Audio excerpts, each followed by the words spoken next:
Question 5.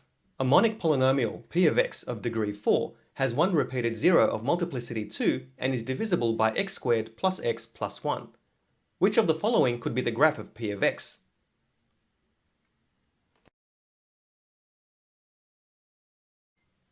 Firstly, the divisor x squared plus x plus 1 has no real roots.